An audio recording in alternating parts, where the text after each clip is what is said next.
15 August ঘিরে সক্রিয় হচ্ছে আওয়ামী লীগ। কোটা সংস্কার আন্দোলন কেন্দ্র করে সরকার পতনের জেরে রাজনীতিতে খাদে পড়ে যায় ঐতিহ্যবাহী রাজনৈতিক দলটি।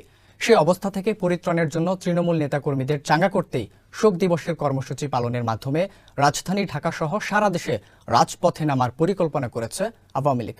ক্ষমতার পট পরিবর্তনে সারা দেশে আওয়ামী লীগের নেতাকর্মীদের ওপর নির্যাতন, ঘরবাড়ি পুড়িয়ে দেওয়া সহ সহিংসতার শিকার হওয়াদের আইনি পদক্ষেপ নিতে দলীয় প্রধান নির্দেশ দিয়েছেন বলে জানা গেছে।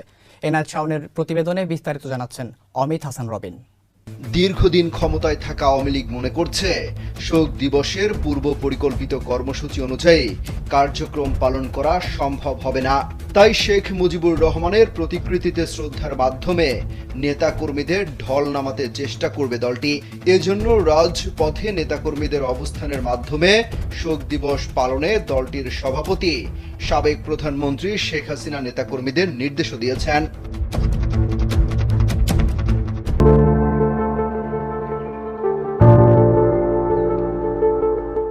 শুক্রবার আওয়ামী লীগের সভাপতি শেখ হাসিনা দলের নেতাকর্মীদের মোবাইল ফোনে নির্দেশনা দেন।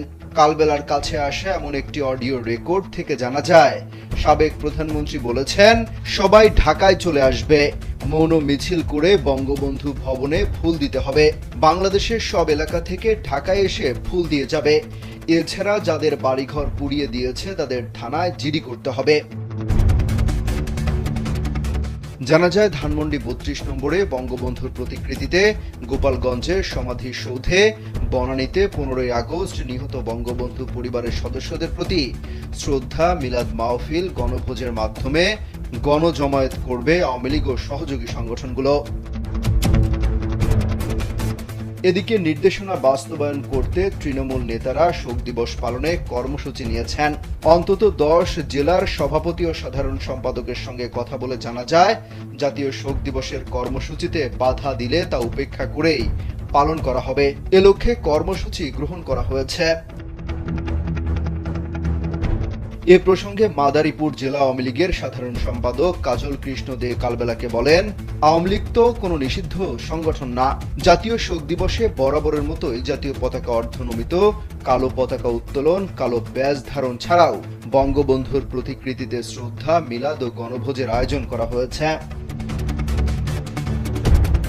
গেল 5 আগস্ট আওয়ামী লীগের সভাপতি শেখ হাসিনা প্রধানমন্ত্রীর পদ থেকে পদত্যাগ করেন।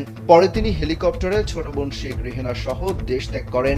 এরপরই আওয়ামী লীগের সর্বস্তরের নেতাদের উপর হামলা শুরু হয়। অনেকে হতাহত হন, আক্রান্ত হয় বসত বাড়ি ও ব্যবসা প্রতিষ্ঠান। আওয়ামী লীগ সভাপতির রাজনৈতিক কার্যালয় ও বঙ্গবন্ধু এভিনিউ কেন্দ্রীয় কার্যালয়, এমনকি জাতির পিতা বঙ্গবন্ধু শেখ মুজিবুর রহমানের স্মৃতি বিজড়িত ধানমন্ডি 32 নম্বরের বাড়িটিও আগুন দিয়ে জ্বালিয়ে দেওয়া হয়। শুধু রাজধানীতেই নয়, দেশের প্রায় প্রতিটি জেলার আওয়ামী লীগের শাখা, সহযোগী সংগঠনগুলোর কার্যালয় ভাঙচুর, আগুন দেওয়া হয়।